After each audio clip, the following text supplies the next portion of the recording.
Okay, we're doing a video today. The last one I did, we were showing how we leveled and lifted my 2016 Tacoma. When I bought the truck, I had these tires put on. These are the BFGs 265/70 on 16-inch rims, and they've worn down to the point where I'm ready to put new tires on, and I'm excited now because we're going to do a suspension upgrade at the same time. So I got my friend Clint here. He's doing his 2014 at the same time. He's got a 2014 Limited Tacoma. This is a 2016. So Clint's going to kind of help me. He and I have done a lot of research on this. He's going to help me and kind of walk you through what we're going to do. But yeah, these are 5100 shocks.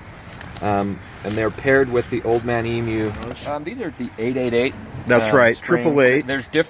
There's different springs depending on different heights you need, and then there's also different spring rates depending on how much weight you're carrying. But and about how much lift will those give? These are going to be 2.5 to 3.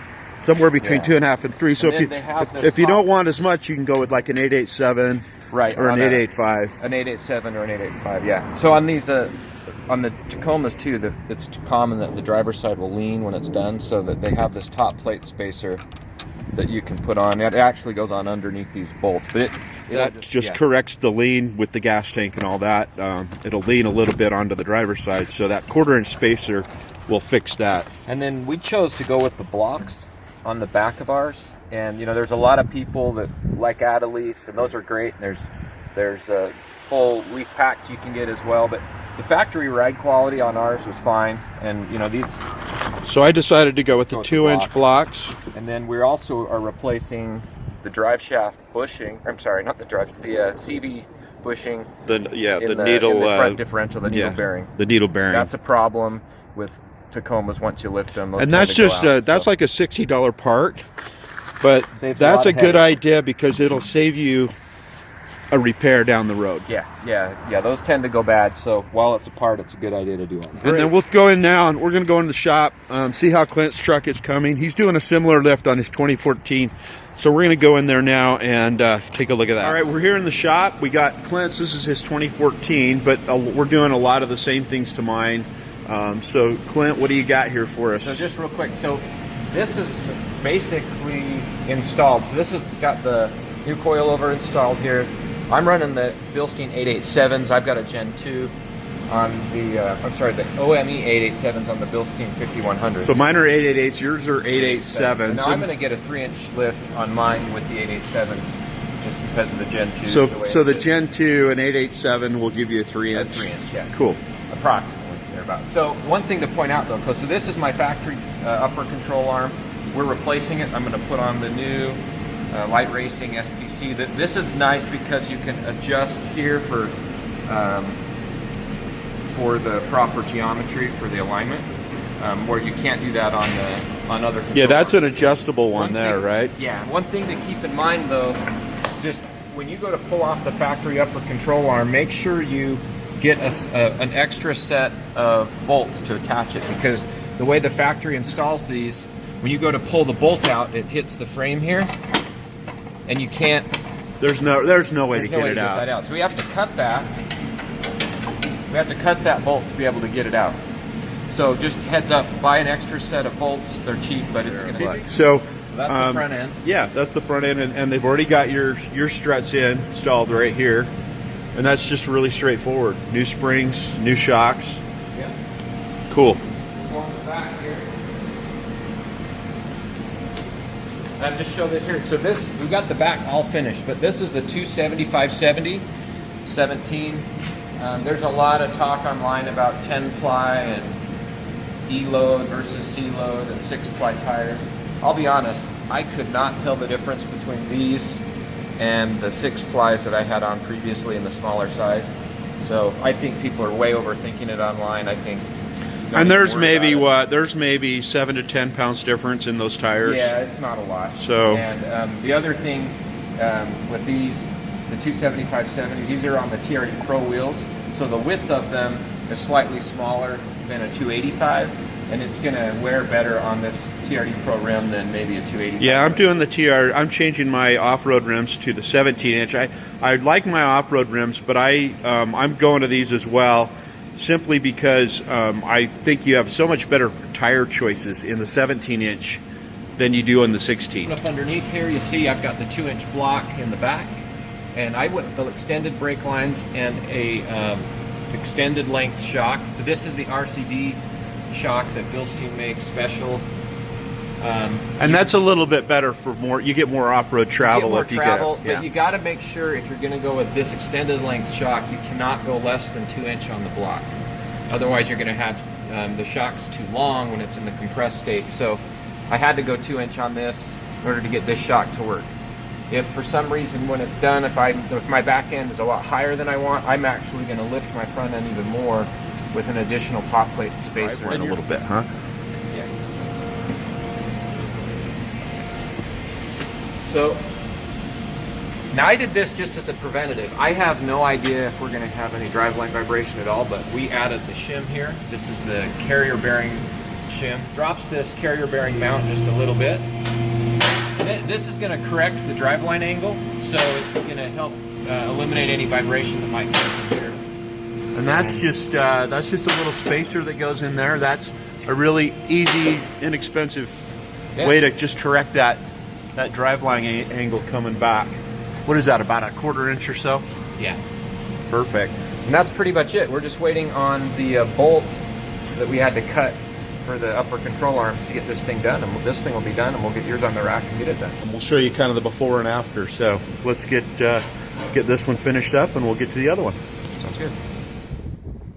Okay, I've got Clint here, and we've got the trucks after the lifts. So I'll give you a look here. This is comparing the 2nd generation and the 3rd generation, and I'll have Clint just kind of go over what we've done to the trucks here. Clint, your suspension, let's start with this. This is a 2014 Limited, right? Yeah, 2014 Limited long bed. And what we've done on this one is we've got 887 OME springs on the front with the Bilstein 5100 shocks set at the factory setting, and so no additional lift there. So the just a regular setting on the 5100s, and 887 on the and then are you having any rubbing at all with your tires? No. And what we tried to do on this one is I tried to get as close to the 3-inch lift as I could get on paper. Now we all know that you can get some settling, so I'm actually getting about 2.5 inches after it's sat and settled. Now I've got about 6,000 miles on this since the lift, so that's really so about 2.5 total. Yeah, you got 2.5 settled in. Now what I did unique on this one is we replaced the upper control arm here with the SPC upper control arm, which is what everyone recommends, and it's been an awesome control arm. It allowed us to restore the factory geometry for proper alignment, because I didn't want to get rubbing. So with these TRD Pro 17-inch wheels, I was able to do 275/70/17s and get 0 rubbing whatsoever, and I'm really happy with it.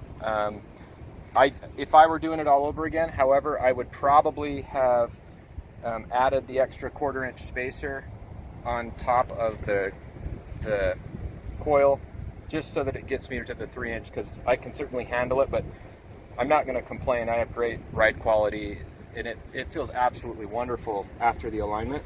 And then on the back, I did go with the extended length 5100 and a 2-inch block in the leaf spring. I kept the factory leaf springs. They were still in good shape. I've been really pleased with that. So does that give you a little bit of raking back?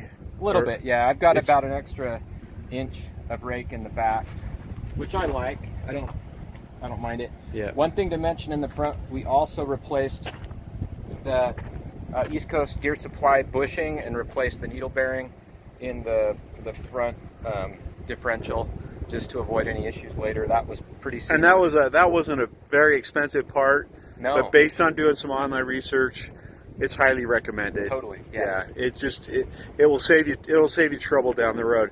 Okay, now on the 3rd generation over here, we did something really similar. We did an 888 spring This one has factory control arms. Yeah, so we didn't. So this was an experiment, right? We were trying to achieve the same level of lift on both the Gen 2 and the Gen 3. And so we went with 888 springs, which is supposed to be for a 3-inch lift on a Gen 3, versus the 887, which is supposed to do the same amount of lift on a Gen 2. However, we didn't replace the upper control arms on the Gen 3.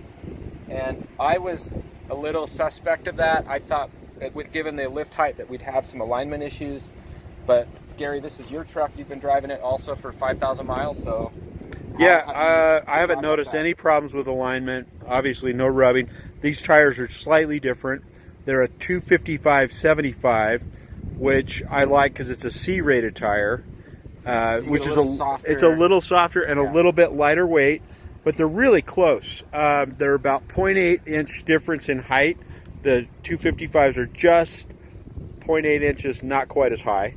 And then the width, obviously, is just a little bit narrower on the 255s. But that's a big deal, I think. To get the control arms to work, factory control arms with that spring is a big cost savings. And if you didn't notice any decrease in ride quality, none at all. That's a big deal. That's a none at all. And it saved some money. I thought I could always replace them later, and I just haven't seen a need to do that. So factory control, upper control arms with this one, and so far no problems with that. No rubbing at all. Right, and we did 2-inch blocks in back, right? Yeah. We showed those when we were under the truck. Same thing on the back as what we did on the Gen 2.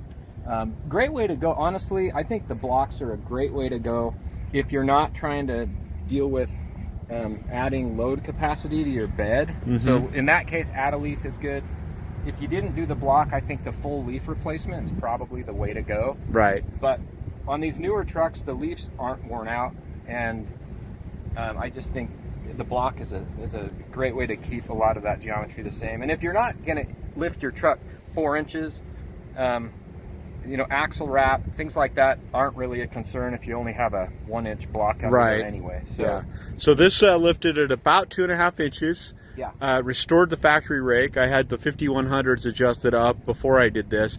Now I just have the 5100s at their lower level, and then I've got regular 5100s all the way around on this truck. Yeah, so we now have about the same amount of lift on each truck, 2.5 inches. But the Gen 3 is still going to sit 1 inch higher than the Gen 2 will, all things being equal. So, right, because they came out a little bit higher than the from the factory originally. So I'm really happy with the way this one's turned out. Actually, both of them. But it actually really wasn't that expensive and wasn't that difficult. And I'm going to plug one more time. Just the Trd Pro Wheels are awesome for Tacomas. I'll say this: they look good. That's great. And looks are an opinion thing. But functionally, one thing I love about them is the back spacing and the I forget what they call it, but the back spacing and the way it sits in the wheel well is perfect for clearance. So the Trd Pro Wheels, if you're trying to get the most clearance in your wheel well without having to cut fenders, this wheel is awesome for that. It's allowing you to tuck a bigger tire. That's a 32.5-inch tire that tucks up into there. They don't stick out past the fender, so you're not going to get mud flinging up on the side. You get good clearance.